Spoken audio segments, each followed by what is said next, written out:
Olá, este assunto aqui é para você, que é um estudioso nesta área extraterrestre, isto é, fora da matéria, a essência da vida. Vou fazer algumas perguntas e as respostas. A primeira pergunta é: que definição se pode dar dos espíritos? Os espíritos, que somos nós, que definição? Os espíritos são os seres inteligentes da criação de Deus. Essa é a resposta. E a resposta continua: esses espíritos povoam o universo fora do mundo material. Ao sair desse corpo, nós continuaremos nós mesmos, vivendo no mundo espiritual. Claro que não com esse corpo.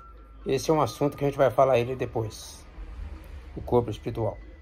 Mas nessa gravação estamos falando do Espírito, a essência divina, que somos nós. O que é o Espírito, você sabe? Resposta: o princípio inteligente do universo. Que depois de Deus são os espíritos, criados por Ele, que têm a inteligência, discernimento. Que definição se pode dar dos espíritos? Veja que pergunta ótima. Porque você pode definir seu corpo: cabeça, tronco e membros. Isso é o corpo físico. Mas nós estamos falando do espírito. Que definição se pode dar dos espíritos? Resposta: os espíritos são os seres inteligentes da criação de Deus, povoam o universo fora do mundo material. A palavra espírito é empregada para designar a individualidade dos seres extracorpóreos. Então, aqui na Terra, nós chamamos de homem ou de mulher, masculino ou feminino, o corpo. Agora, a palavra espírito é a designação dos seres inteligentes que povoam o universo. Tanto faz homem como mulher, masculino ou feminino.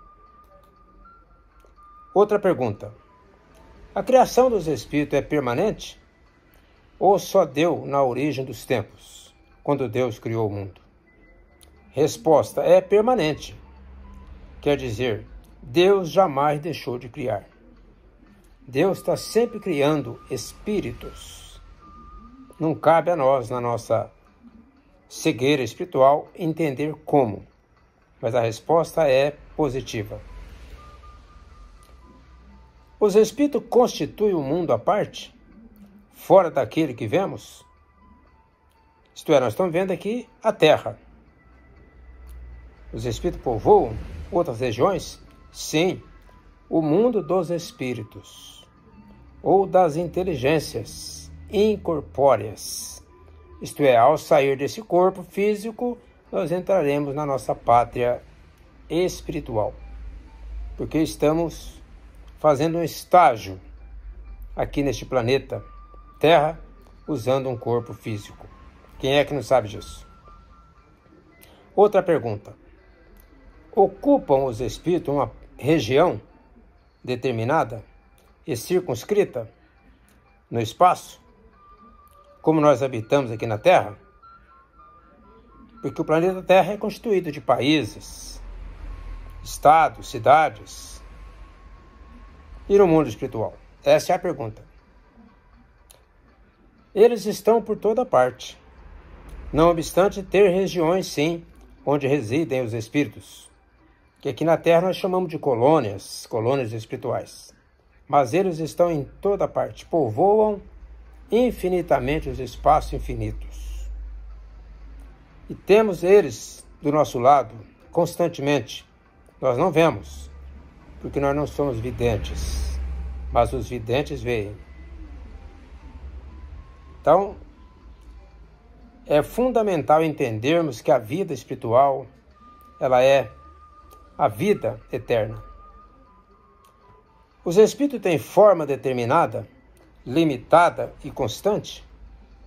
Porque o nosso corpo é nascido pequeno, vai crescendo, jovem e depois fica velho.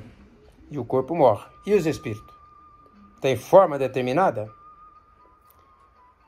Para nós, aqui na Terra, não conseguimos entender precisamente a forma, mas para eles no mundo espiritual, sim. O espírito é uma chama, um clarão, uma centelha etérea, quer dizer, uma luz que brilha. Bom, para ser uma luz tem que ser um espírito com sabedoria, com amor, com conhecimento, porque há espírito nas trevas. E é interessante observar que as trevas que muitas religiões falam aí, é o próprio espírito. É ele que não tem conhecimento. Você não pode duvidar disso, sabe por quê? Quantas pessoas aqui na Terra estão enveredadas por coisas negativas? Já estão nas trevas aqui na Terra, chafurdadas em coisas negativas, terríveis.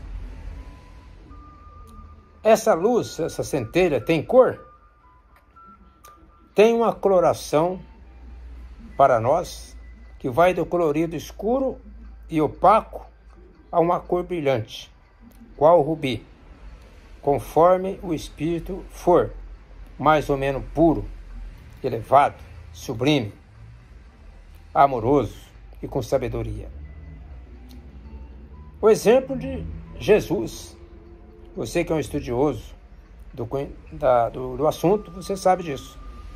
Quando Jesus apareceu, quer dizer, visitou o apóstolo Paulo na estrada de Damasco. Paulo, que não compreendia o Cristo, que na verdade ainda não era Paulo, era Saulo, pois que ele trocou de nome, Jesus aparece para ele no seu esplendor, no seu corpo sublime. O Paulo não teve dúvida. Ao ver o Cristo, ele mudou na hora. Completamente, porque ele viu a grandeza do Cristo. Você pode chegar a esse brilho? Claro. E eu posso, você pode. Sabe por quê? Não sou eu que estou falando. Quem sou eu? Foi o Cristo que disse. Foi o Cristo. Ele disse o seguinte: vós podeis fazer o que eu faço, ou mais. Olha Jesus falando aí da progressão dos espíritos. Vou repetir a frase dele. Vós podeis fazer o que eu faço, ou mais.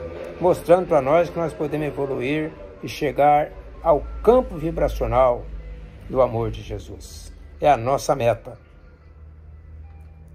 Deixo o meu fraterno abraço e a minha eterna gratidão pelo valor que você tem dado ao nosso pequeno trabalho na divulgação dessas mensagens. Fiquem com Deus.